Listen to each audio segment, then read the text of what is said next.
คราวก่อนได้รีวิว Accent Lab Medium Wonder Size M พร้อมกับ Quick Key Remote ไปแล้วนะครับวันนี้ได้ตัว Accent Lab Size เล็กนะครับเดี๋ยวมาดูกันนะครับว่าข้างในมีอะไรมาให้บ้างนะครับ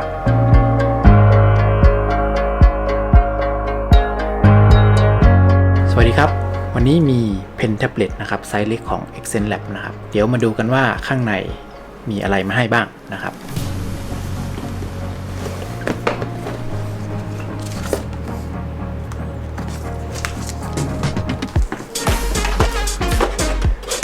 ต้องบอกว่าคราวก่อนผมก็แฮปปี้กับกระเป๋าที่เขาแถมมาให้นะครับคราวนี้ผมนึกว่ารุ่นเล็กจะไม่มีนะครับสายเคเบิล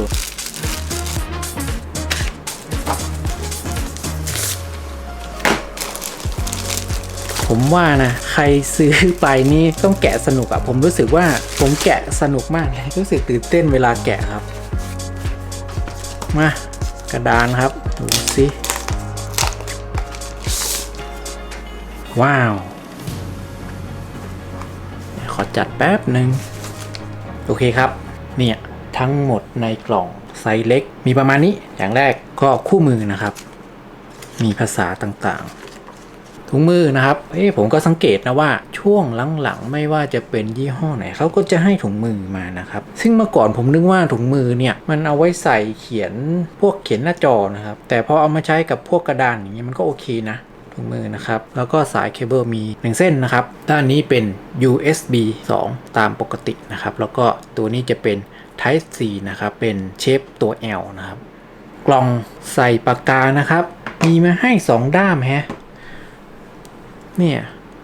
ผมนึกว่าไซส์เล็กจะได้มาด้ามเดียวนะครับปรากฏว่าไม่ว่าจะเป็นรุ่นกลางหรือรุ่นเล็กนะครับเขาก็จะให้มา2ด้ามซึ่งคราวก่อนที่ผมรีวิวตัวไซส์ M ไปเนี่ยผมก็เอาตัวด้ามเล็กเนี่ยครับแล้วก็เปลี่ยนไส้ปากกานะครับตัวเนี้ยซึ่งไส้ปากกาสีขาวมันเป็นลักษณะเหมือนเท็กเจอร์ดินสอนะครับผมก็เอาเปลี่ยนไอตัวด้ามเล็กนี่แหละนะครับเอาไว้ร่างงานนะครับได้ฟิลดินสอดีด้ามเล็กนี่มีช็อตคัทให้กด2ปุ่มนะครับด้านบนกับด้านล่างนะครับด้านท้ายนี่ก็จะเป็นยางลบตามปกติแล้วก็ตัวด้ามใหญ่นะครับก็มีช็อตคัทตรงเนี้ยเป็น3ปุ่มตรงท้ายก็เป็นยางลบเหมือนเดิมตามปกตินะและแน่นอน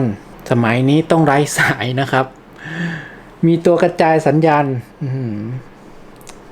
ใครใช้สายนี่มันพลุงพลังผมว่ามันดีนะครับตัวไวเลสกระจายสัญญาณแล้วก็ตัวอะแดปเตอร์นะครับสำหรับคอมพิวเตอร์ที่ไม่มีพอร์ต USB มีแต่พอร์ต USB-C ก็สามารถที่จะใช้ตัวอะแดปเตอร์นะครับต่อแล้วก็ไปเสียบเข้าคอมพิวเตอร์เราได้นะครับยังกุดมาดูกระเป๋าหน่อยของดีครับกระเป๋าไม่โอ้โหคุณภาพเหมือนตัวที่ผมรีวิวไปครั้งก่อนข้างในก็จะบุกกำมะหยี่นะครับนุ่มๆนะครับแล้วก็มีช่อง2ช่องเป็นช่องยาวนะครับแล้วก็มีช่องใหญ่ช่องตรงนี้จะมีช่องตรงกลาง1อันแล้วก็จะมีช่องแยกเล็กอีก1 2 3แล้วก็มีช่องตรงนี้4 5ตรงนี้ช่องใหญ่สำหรับใส่แท็บเล็ตแล้วก็ตัวแท็บเล็ตเรียกว่าถอดแบบมาจากตัวไซส์ M เลยนะครับแต่ว่าไซส์เล็กลงข้างหลังนี่เป็นอลูมิเนียมนะครับด้านบนเป็นพลาสติกจับดูรู้สึกถึงความแพง พูดถึงความแพงตลอดภายในมีประมาณนี้นะครับครั้งนี้ผมคิดว่าน่าจะต่อกับโน้ตบุ๊กเพราะว่าด้วยไซส์ที่มันเล็กหน่อยนะครับจอโน้ตบุ๊กเนี่ยมันจะไม่ได้กว้างนะครับก็คือเวลาที่เราเลือกใช้งานอย่างเช่นเรามีคอมพิวเตอร์โน้ตบุ๊กหน้าจอไม่ได้ไซส์กว้างมากนะครับก็เลือกไซส์นี้เวลาใช้งานเนี่ยระหว่างหน้าจอคอมพิวเตอร์ของเรากับตัวแท็บเล็ตเนี่ยมันจะต้องมีไซส์ขนาดที่มันใกล้เคียงกันนะครับถ้าเกิดว่าไซส์มันต่างกันมากเคอร์เซอร์จากปากกาเนี่ยมันจะวิ่งไวไปหน่อยนะครับบางทีอาจจะรู้สึกหงุดหงิดนะครับหรือไม่งั้นก็อาจจะปรับ resolution ของหน้าจอนะครับให้สักประมาณ Full HD นะครับ Full HD ได้นะครับถ้าเป็นแบบ 4K 5K 8K อะไรไปเคอร์เซอร์นี่วิ่งไวเป็นจรวดเลย นะครับโอเคเดี๋ยวไปลองต่อกันดีกว่าเดี๋ยวผมไปเอาโน้ตบุ๊กมาก่อน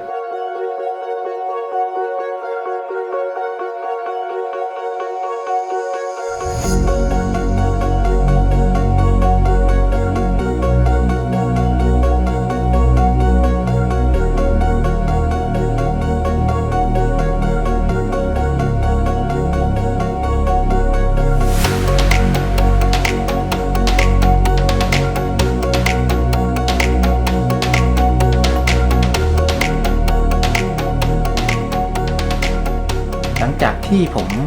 ลงไดเวอร์ในเครื่อง Mac ผมเป็นไดเวอร์ที่ลงง่ายนะครับแล้วก็เป็นที่สังเกตอีกอย่างหนึ่งนะตัวกระจายสัญญาณตัวไวเลสกับตัวเนี้ยเสียบไปครั้งแรกนะครับแล้วก็เปิดใช้งานโดยที่ยังไม่ได้ลงไดเวอร์ก็สามารถใช้งานได้นะครับแล้วก็ตัวไดเวอร์นะครับในโหมดของ Pen Tablet จะมีปุ่มปรับสีให้เราได้เลือกใช้งานตอนที่เปิดมาเนี่ยครับตัวแท็บเล็ตตั้งมาให้เป็นสีเหลืองนะครับผมสามารถเปลี่ยนเป็นสีแดงได้นะครับโดยการที่เปิดไดเวอร์ขึ้นมาแล้วก็กดไปที่สีแดงนะครับจะสังเกตว่าไอ้ตัวเนี้ยมันจะเปลี่ยนสีนะครับแล้วก็สามารถปรับความสว่างได้ด้วยนะครับที่เขาตั้งมานี่จะเป็นมีเดียมแล้วก็เราก็สามารถตั้งให้สว่างเป็นไบรท์สุดหรือว่า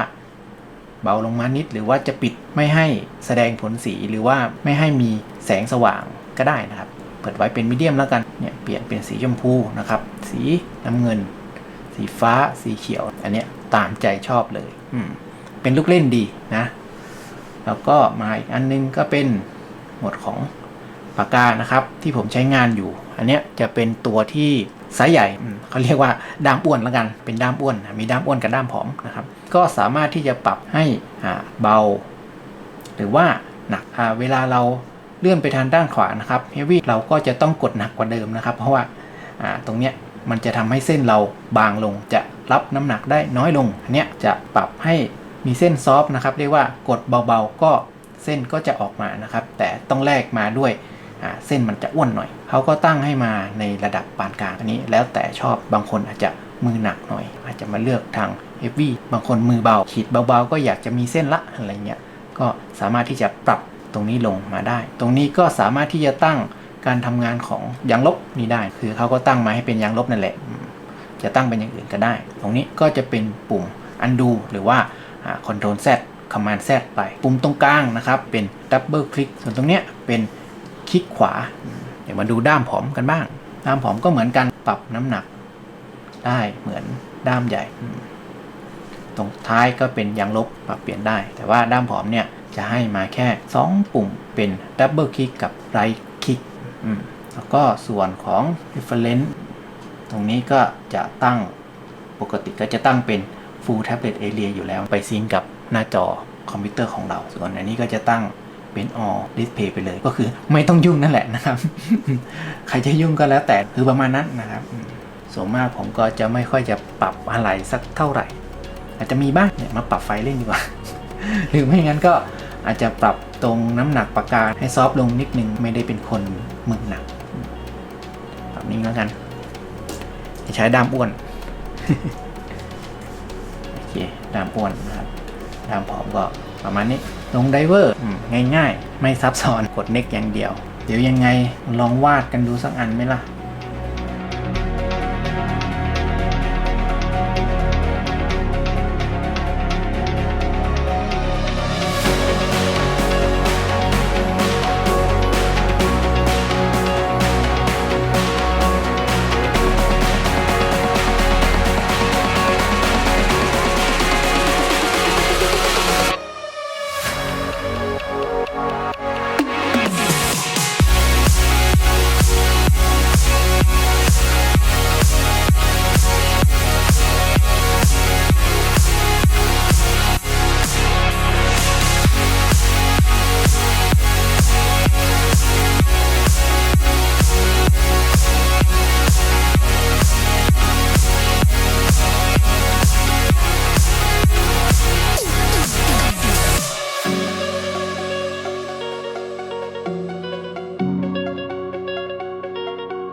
หลังจากที่ทดลองใช้งานวาดรูปเป็น1รูปนะครับด้วยโปรแกรม Clip Studio Paint ไซส์เนี่ยครับใช้งานกับหน้าจอโน้ตบุ๊กของผมไซส์อยู่ที่ 1280 นะครับ 1280 ซึ่งไม่ใช่ Full HD นะใช้งานได้ดีมากเลยนะครับถ้าเกิดว่าใครมีโน้ตบุ๊กที่เป็นจอ 1400 หรือว่าเป็น Full HD ผมก็ว่าเหมาะมากกับไซส์นี้ตัวขนาดไซส์กระดานแท็บเล็ตตัวนี้นะครับถ้าเทียบกับกระดาษ A4 นะครับก็อยู่ที่ประมาณสักครึ่งหนึ่งนะครับของกระดาษ A4 ไซส์ที่เหมาะสำหรับกระดานไซส์เนี่ยผมว่านะน่าจะเหมาะกับที่ไซส์ A4 300 dpi ก็โอเคละเอาไว้ปริ้นหรือว่าไปอัดรูปก็ได้แล้วส่วนปากกาน้ำหนักกดที่เท่ากันนะครับทั้ง2ตัวนี้อยู่ที่ 8,192 เลเวลนะตัวแท็บเล็ตนะครับมันมีแบตเตอรี่อยู่ข้างในการชาร์จแบตเตอรี่เราก็ใช้สาย USB ที่เขามีให้นี่แหละที่ด้านหนึ่งเป็น Type C Shape L เนี่ยเสียบกับตัวแท็บเล็ตแล้วก็อีกด้านหนึ่งไปเสียบกับคอมพิวเตอร์ของเราก็จะเป็นการชาร์จตัวแท็บเล็ตสังเกตว่าจะมีรูปสายฟ้าขึ้นนะครับนี่ก็คือการชาร์จการเปลี่ยนหัวปากกานะใช้วงแหวนที่ให้มาในกล่องดึงหัวปากกาออกนะครับแล้วก็นำหัวปากกาชิ้นใหม่ใส่เข้าไปแทนง่ายๆตัวแท็บเล็ตมีช็อตคัทมาให้นะครับ3ปุ่มสามารถเซตได้ตรงไดเวอร์นะครับกล่าวโดยสรุปตัวเนี้ยตัวไซส์เล็กเนี่ยครับคือถ้าเทียบกับตัวที่ไซส์มีเดียมนะครับที่ผมรีวิวไปครั้งก่อนแตกต่างกันที่ขนาดไซส์เท่านั้นเองมีประมาณนี้หากใครสนใจสินค้านะครับลองติดต่อไปที่ตัวแทนจำหน่ายบริษัท Digital Frame จำกัดหรือ Line @ExcentLab Thailand ได้เลยนะครับเรียกว่าเป็นแบรนด์ที่มาแรงนะครับสำหรับผมโอเคครับเดี๋ยววันนี้ลากันไปก่อนนะครับไว้คราวหน้าเจอกันอีกสวัสดีครับ